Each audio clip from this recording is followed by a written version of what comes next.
আমরা আজ আলোচনা করব নিশান এক্সটেল হাইব্রিড গাড়ি নিয়ে।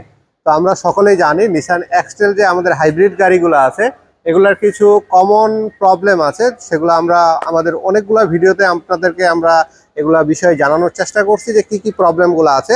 তো এই গাড়িটা সেম একটা প্রবলেম নিয়ে আসছে যে গিয়ার বক্সের একটা প্রবলেম আছে, যে গিয়ার বক্সটা যখন চলতেছে আগে ভালোই চলতেছিল, গতকাল রাত্রেবেলা উনি মাওয়া থেকে যখন ব্যাক করতেছিল ঢাকার উদ্দেশ্যে ওই সময় এই গাড়িতে কিছু ধাক্কা দেওয়া শুরু করে। ধাক্কাগুলো একটু পরিমাণ বড়ই ছিল, তো উনি পরবর্তীতে আমাদের কাছে নিয়ে আসার পর আমরা স্ক্যানিং করলাম। যেহেতু এটার স্ক্যানিং করলে কিছু সেভাবে বোঝা যায় না, এটা চালাইলাম, প্রেসারের যে কোডটা আছে সেই কোডটা আসছে, সেই কোডটা আমরা দেখার পরে বুঝলাম এটা যে গিয়ার বক্সের যে ভালভ বডি আছে সেটাতে প্রবলেম। আর সেই সাথে ধাক্কা আসলে সাধারণত গিয়ার বক্স নাবার প্রয়োজন হয়, কারণ ধাক্কা আসলে যে এর ভিতরে যে বিয়ারিং আছে সেই বিয়ারিং গুলো ভাঙে যায় কিংবা গুঁড়া হয়ে যায়। আর সেই সাথে ক্লাস প্লেট প্রেসার প্লেটগুলো আমাদের দেখতে হয় কোনো সমস্যা হয়েছে কিনা, সেগুলোর জন্য আমাদের গিয়ার বক্স নামানোর প্রয়োজন আছে। আর সেই সাথে মোটরটার কোনো ইস্যু আছে কিনা সেগুলো আমরা দেখে ওভারঅল গাড়িটা তার সব কিছু প্রবলেমগুলো অ্যানালাইসিস করে যেগুলো পার্টস খারাপ আছে সেগুলো আমরা চেঞ্জ করে দিব, কিছু রিকন্ডিশন দিব, কিছু ব্র্যান্ড নিউ দিব, দিয়ে এই গিয়ার বক্সটা আমরা কমপ্লিট করে আবার গাড়িতে সেট আপ করবো, তারপর ক্যালিব্রেশন করে গাড়িটা আমরা টেস্ট ড্রাইভে যাব। তো এই মুহূর্তে আমরা গিয়ার বক্সটা একেবারে নামাই ফেলছি। এখানে নিশান এক্সটেল গাড়ির গিয়ার বক্সটা আছে, গাড়ি হলো এইটা।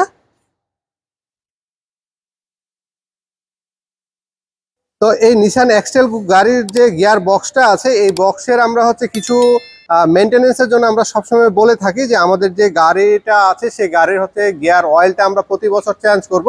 উনি যদিও এই গিয়ার অয়েলটা চেঞ্জ করছিল, কিন্তু উনি 1.5 বছর আগে চেঞ্জ করছিল, এর মধ্যে চেঞ্জ করেনি।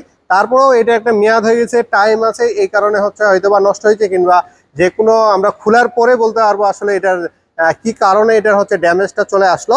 আর সেই সাথে এটার সাসপেনশনের অবস্থা খুবই খারাপ হয়ে গেছে। সাসপেনশনের যে হ্যাঙ্গার বুশ, বার বুশ আছে, চেচিস বুশ আছে, তারপর টায়ার লিং রড আছে, এগুলো আমরা চেঞ্জ করব। আর আমরা যদি একটু বুশগুলা দেখাই আপনাদেরকে, বুশগুলাতে যখন আমরা চাপ দিচ্ছি দেখেন একেবারে বুশগুলা সাইড দিয়ে ছিঁড়ে গেছে, সাইড দিয়ে একেবারে বুশগুলা ছিঁড়ে গেছে। আর এগুলো ছিঁড়ার কারণে গাড়িতে একটা শব্দ হয়। আর লিং রডগুলো দেখাই, লিং রডের যে প্রেসারগুলো আছে সেই প্রেসারগুলো একেবারে হালকা হয়ে গেছে। দেখেন যদি এটা একেবারে হার্ড থাকবে, কিন্তু একেবারে এটা হালকা হয়ে গেছে। আর নতুনের কিভাবে প্রেসারটা থাকে আমরা পার্টসগুলো নিয়ে আসার পর আরেকটা ভিডিওতে আপনাদেরকে দেখাই দিব। আর এর সাথে বল জয়েন্টগুলো আমরা চেঞ্জ করব। তো এই গাড়ির যে বুশ আইটেমগুলো আছে এবং বল জয়েন্ট লিং রড আছে সেগুলো আমরা এই গাড়ি চেঞ্জ করব, তাইলে আপনার এই গাড়ির নিচ থেকে যে শব্দগুলো আছে সেগুলো আর হবে না। আর গিয়ার বক্সটা তো আমাদের যে রিপেয়ারের যে কন্ডিশনে আমরা নিছি, যেহেতু আমরা এগুলো কন্ট্যাক্ট করে নিয়ে নিই, যা কাজ আছে সবগুলো আমরা এটার পার্টস যা লাগে সবগুলো আমরা দিয়ে এটা কমপ্লিট করি। আর 6 মাসের একটা গ্যারান্টি দিয়ে থাকি। 6 মাসের মধ্যে যদি এই গিয়ার বক্সের কোনো ইস্যু হয় সেক্ষেত্রে আমরা এটা ফ্রি অফ কস্টে আমরা কমপ্লিট করে দিই। তো আপনার গিয়ার বক্স ভালো রাখার জন্য অবশ্যই বছরে একবার হইলেও গিয়ার অয়েলটা চেঞ্জ করার চেষ্টা করবেন। যেন রেডি পিক আপ যেটা আছে সেই রেডি পিক আপটাকে আমরা অ্যাভয়েড করব, তাহলে আমাদের এই নিশান এক্সটেল গাড়ির যে গিয়ার বক্সগুলো আছে দ্রুত নষ্ট হবে না।